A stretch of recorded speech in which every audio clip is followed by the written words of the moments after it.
I was given a final warning for something I never did. The worst part?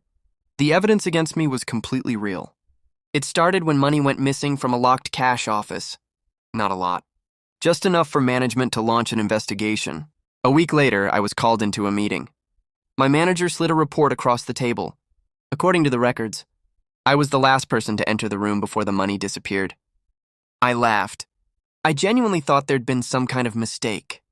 Then they showed me the door logs. My employee ID, my access card, my name. Everything pointed directly at me.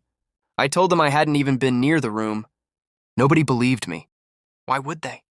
The system said otherwise. A few days later, HR handed me a final warning. One more incident and I'd lose my job.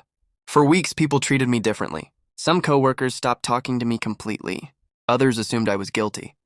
I couldn't let it go, so I started investigating it myself. I checked old schedules. I checked access records. I checked everything. Then I noticed something strange. The access card linked to the incident had been used dozens of times before. Not just that day. For months. That made no sense. I'd never even entered that room before. The more I looked, the stranger it became. Every record connected to me seemed legitimate. Nothing had been altered. Nothing had been hacked. Nothing had been faked. Then HR finally discovered the real problem. Years earlier, 2 employee profiles had been mixed up during a system migration. Nobody noticed. The access card linked to my name didn't actually belong to me. It belonged to another employee entirely. For years, every entry they made had been recorded under my profile.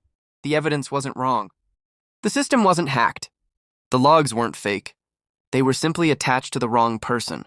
The final warning wasn't issued because someone framed me. It was issued because the company database had been blaming the wrong employee for years.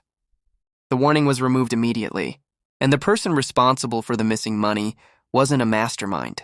It was the employee whose records had been attached to my name the whole time. What would you have done if you were in my position? Would you have trusted the evidence or trusted your instincts? Comment below what you would have done. And if you enjoyed this story, subscribe and turn on notifications to be notified of new uploads.